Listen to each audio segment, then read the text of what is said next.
Welcome to the CNN podcast. What up, baby? It's your boy Uncle Mike. You know, It's Clark.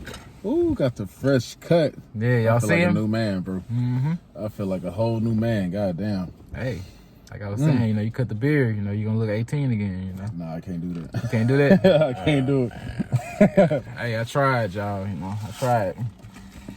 Nope. I done worked too hard. You got to think, bro.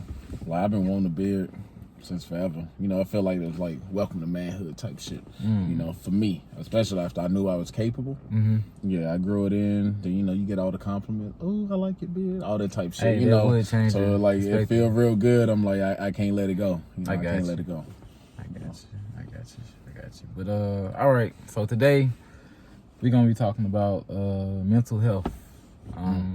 Felt like it was a good time to talk about it. Talked to Uncle Mike about it a little bit, and we decided why not? Might as well talk about it on the podcast. So we're gonna bring y'all in our world again. Y'all lucky. Man, well, mental health for one is like just a blanket. It can cover so many different topics and everything. So,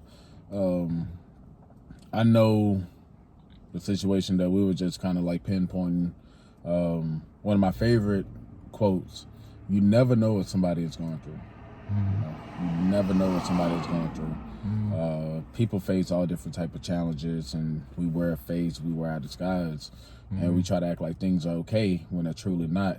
And at any given time, it can kind of like come to surface, Yeah. So, those are the things you got to be aware about. You got to know your mind. You got to know you, and you got to be aware of the situations that are occurring in your life. I'm the type of person, I'm not confrontational per se, but I am the type of person, I want to address an issue before it becomes a bigger issue. Right.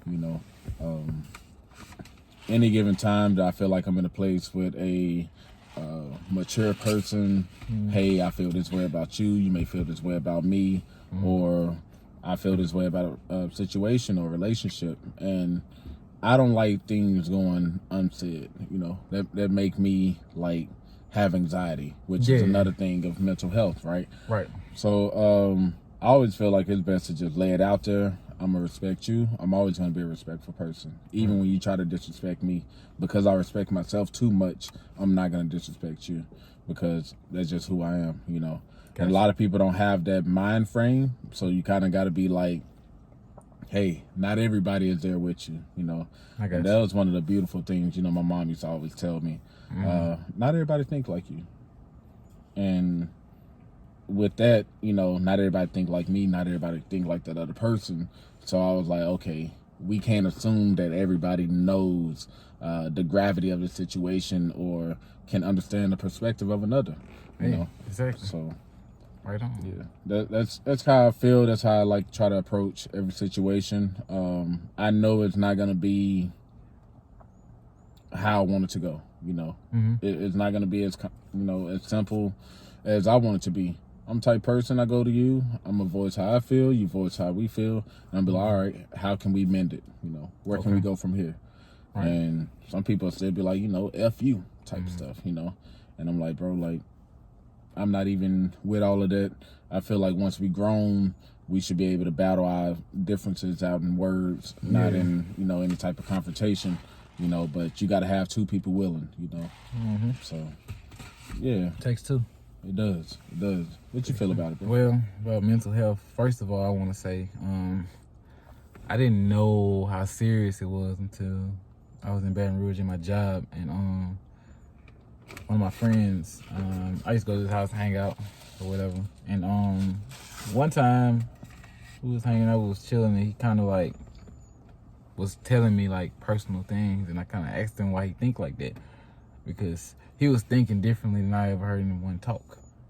Plus, it was kind of quiet, and I never heard him talk about stuff like that. He opened up pretty much fully. And that's when he explained anxiety to me for the first time. I didn't know it was a thing. Like I said, I've been blessed. I haven't dealt with it. I feel bad for anybody who's currently going through it or, suffer. I don't want to say suffering, but, kind of just going through the process. It's steps to everything in life. And like I always say, you can get through anything once you keep going. But, yeah, once he explained it and everything, and I was like, damn, this is really a health issue. Like, people on medicine for this, you know? And True. what I did was I started looking at it totally different. I thought anxiety was like just when I get upset or something and I'm kind of mad about something for like extra 5 minutes longer. I didn't know that had you stand up all night. I didn't know that had you overthinking everything, thinking everything backwards and forwards over and over again, and you won't even be able to actually be yourself. Like, I didn't know that. So once I talked to him and I did a little research and I realized, I was like, man, this is a serious issue. Like, this something that needs to be talked about. Like, you know, and then that's when I started to see it on TV. You know, you see the athletes, you see the public figures, they all coming out about it. They got they started non-profit organizations for it, all type of stuff. You didn't see any, Mike. True. So yeah, so like that's when I kind of got onto it. That's when once I finally got onto it. From that day forward, anybody that tell me I have anxiety, I always pause and I ask them, how you doing? I was like, going, you good? You know? Before that, I always thought it was just like I said, just a little mad 5 minutes after something. Yeah, I feel that. I mean, I definitely like downplayed it fully. You know, I'll be looking, I'm like, oh, you know, niggas just feel some type of way about some little situation, whatever the case may be. Exactly. But it'd be people who like amp it up so much in their mind, and now their mind won't let them come down from it. Yeah, somebody think they're street racist, you know, all that. But yeah, it'd be people that like, you know, can't let it rest. And I'm the type person, I overanalyze every situation. No matter what it is, it can be the smallest thing. So from a young age, I've had a lot of practice with it, and which is why, you know, even when I went to go take my tests, you know, that I had for my license and everything, I was like, oh, you know, I'm tripping right now. I'm hiding it up, and I'm getting nervous for no reason. You know, I heard the 5 P's. You know, what's that? Proper preparation prevents poor performance, and I really enjoyed that. Like, you know, when I heard that, I was like, man, like I can apply that to my life. And definitely.